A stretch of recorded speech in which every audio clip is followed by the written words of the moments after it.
nombre es Salvador Ros, soy profesor del Departamento de Sistemas de Comunicación y Control y vamos a hablar hoy sobre los sistemas de almacenamiento y los sistemas de archivo. Bien, una de las primeras cuestiones que nos podemos hacer es ¿dónde se guardan los datos en un sistema informático? Casi todo lo tenemos claro en discos físicos o bien discos duros. Bueno, esto, como todo el mundo sabe, vamos a representar un disco físico o disco duro de esta manera y lo que podemos ver es que este disco lo podemos dividir en lo que se denominan particiones. Simplemente las particiones nos permite dividir el disco. Cada partición podría ser nombrada por el sistema operativo y funcionará de una forma independiente y es posible dejar parte del disco sin asignar a alguna partición. Es decir, que de cara al sistema operativo esa parte del disco duro no existiría. Por lo tanto, por ejemplo, podríamos denominar esta partición C, esta partición la podemos denominar D y esta partición, añadimos una más, pues por ejemplo esta de aquí, no la asignamos, con lo cual en principio no existiría. Bien, existen básicamente dos tipos de particiones, que son, por una parte están las particiones primarias y por otro lado están las particiones bien secundarias o extendidas. Bien. Las particiones primarias son aquellas que son reconocidas, por ejemplo, si esta fuera primaria, pues sería una reconocida por la BIOS, que es el sistema básico de entrada y salida que tiene un ordenador, y en esta partición se encontraría lo que venimos denominando el boot sector, que es el sector de arranque, ya lo habréis oído, que es el que nos permite arrancar los ordenadores. En principio siempre tiene que haber al menos una partición que sea primaria, evidentemente para arrancar. Y esta partición tiene que estar declarada como activa, ¿de acuerdo? En cuanto a las particiones secundarias, pues como hemos dicho, se forman en las áreas del disco duro contiguas que no tienen particiones primarias. Esta podría ser una secundaria, esta podría ser una secundaria, esta también incluso se podría ser una secundaria. Y para utilizarla y poder colocar información, podemos definir unidades lógicas. Por ejemplo, si en esta definimos una unidad lógica, dos unidades lógicas, esta puede ser la unidad lógica E y la unidad lógica F. Con lo cual, en esta partición extendida tendríamos dos unidades lógicas que se reparten el espacio, que sería la F. Si esta fuera una partición también extendida, por ejemplo, o bueno, mejor dicho, si todo esto fuera una partición extendida, pues esta podría ser la unidad D, esta la unidad C y esta la unidad F. Como veis, el sistema de particiones tiene una cierta flexibilidad. Sí es importante tener en cuenta que como mínimo, como hemos dicho, tiene que haber al menos una partición primaria y como máximo puede haber hasta 4 particiones, mínimo una, máximo 4 particiones primarias, o bien puede haber 3 primarias, ¿de acuerdo? 3 primarias y una extendida. ¿De acuerdo? Ahora bien, este tema del número de particiones primarias extendidas va a depender mucho de los sistemas operativos que estemos utilizando. Por lo tanto, en principio, hay que remitirse al sistema operativo y al tipo de sistema que estemos utilizando para ver si efectivamente este va a ser el máximo o no. Como hemos dicho, las unidades o las particiones extendidas se pueden dividir en unidades lógicas y las unidades lógicas a su vez tienen nombres que suelen ser asignados nombres de letra en Windows y cambia la notación, por ejemplo, pues puede ser SD en Linux o HD, dependiendo, por ejemplo, si es un sistema o bien IDE o bien SCSI, ¿de acuerdo? Que también veremos a lo largo del curso qué significa esto de IDE y SCSI. Bien, hay otro concepto que me gustaría explicaros, que es el de volumen.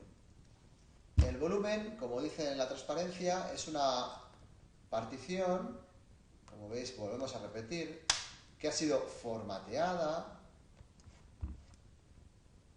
en un sistema de archivos determinado. ¿Esto qué quiere decir? Bueno, el sistema de archivos, este concepto lo vamos a ver a continuación, y básicamente es la forma que tengo yo de tratar esta partición, el disco duro, que es el formateo, de tal manera que me permite acceder a la información que yo coloque en cada unidad.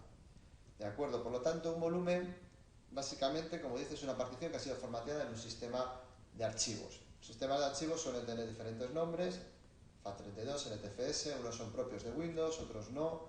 Bueno, iremos viéndolo en el curso. Bien, un volumen, en el momento que está formateado y tiene su sistema de archivos, pues es como la parte de un disco físico que funciona como si fuera un disco físicamente independiente. Entonces, es típico ver, por ejemplo, en el administrador de archivos de Windows, pues la figura esta que tenemos aquí, que es que al final tenemos un disco local C, ¿no? Y luego el auxiliar D, uno libre E, otro F, otro G, bueno, y luego las unidades de DVD. Bueno, pues todos estos discos que están aquí, al final, según esta definición, son volúmenes que tienen su nombre. Claro, entonces, ya, aquí se representan como discos. Entonces esto empieza a ser un poco lioso, ¿no? Porque están las particiones, que son las divisiones del disco, aparecen los volúmenes, que tienen cierta analogía a las unidades lógicas, tal y como hemos comentado. Por lo tanto, quiere decir que aquí vamos a tener que explicarnos todavía un poco más. Lo que ocurre es que, atendiendo al tipo de volumen, vamos a poder distinguir lo que se denomina discos básicos de discos dinámicos. ¿Qué es un disco básico? Pues un disco básico es aquel que tiene lo que se denomina un volumen básico. ¿Y qué es un volumen básico? Pues lo hemos visto, particiones primarias y extendidas. Con lo cual, y esto diferencia de básicos y dinámicos, es más una notación de Windows, pues en Windows vamos a poder definir un disco físico, ¿de acuerdo? Lo vamos a poder etiquetar como básico, o bien vamos a poder etiquetarlo como dinámico, ¿de acuerdo? Si es un disco básico, sus volúmenes son básicos, por lo tanto vamos a poder hacer particiones primarias, ¿de acuerdo? Y extendidas. Dicho de otra manera, utilizan, por lo tanto, los discos básicos la tabla de particiones del sistema, es decir, guardan información de las particiones, y esta tabla de particiones se almacena pues en el disco duro, en el sector, digamos, 0, y que se denomina MBR. ¿De acuerdo? Los discos básicos que usan la MBR tienen la limitación de que solo se pueden crear, como hemos comentado, hasta 4 particiones primarias, o bien 3 primarias extendidas. Dato que voy a insistir que dependiendo del tipo, el sistema operativo que nos permita, pues podremos extenderlas más o menos. Al otro lado, ¿qué vamos a encontrar? Los discos dinámicos. Windows permite a un disco físico marcarlo como dinámico. Por lo tanto, es un sistema de almacenamiento introducido por Windows 2000, que está soportado ya a continuación en todas las demás versiones. Se puede pasar un disco básico a un disco dinámico, ¿de acuerdo? Sin perder la información, pero sin embargo, de dinámico a básico, pues entonces podemos convertirlo, pero tendremos que hacer alguna cosa más. Los discos dinámicos, por lo tanto, tienen unas características diferentes. Básicamente utilizan volúmenes que no son básicos, vamos a llamarlos, Hay varios tipos, son volúmenes, por ejemplo, simples, o volúmenes reflejados, o volúmenes seccionados, o volúmenes tipo RAI. Si os fijáis, la diferencia cuando se habla de discos dinámicos básicamente reside en que este tipo de discos van a permitir gestionar, por ejemplo, la redundancia, que va a ser muy útil, la redundancia, que nos va a ser muy útil para recuperar información, como vamos a ver. Entonces, ¿qué es lo que nos tenemos que quedar en la cabeza? Que un disco básico tiene un volumen básico, que son particiones primeras extendidas, y que los discos dinámicos se van a organizar en volúmenes simples, en volúmenes reflejados, en volúmenes seccionados y en volúmenes de tipo RAI. Por ejemplo, un volumen simple utiliza un solo disco, ¿de acuerdo?, para repartir el espacio asignado. Y este tipo de volumen, a su vez, permite ser reflejado, aunque no es tolerante a errores, porque la redundancia lo que nos va a permitir es la tolerancia a errores. Un volumen reflejado, ¿qué es lo que va a hacer? Pues los volúmenes reflejados, o también llamados mirrors o espejos, son dos discos, ¿de acuerdo?, que utilizan una copia en espejo, es decir, cuando copio aquí algo, lo vuelvo a copiar aquí. Entonces, fijaros que esto es un volumen reflejado, pero está formado por dos discos duros, por ejemplo. Entonces vais viendo la diferencia entre un disco dinámico y un disco básico. Un disco básico es, vuelvo a repetir, un disco físico. Ya está.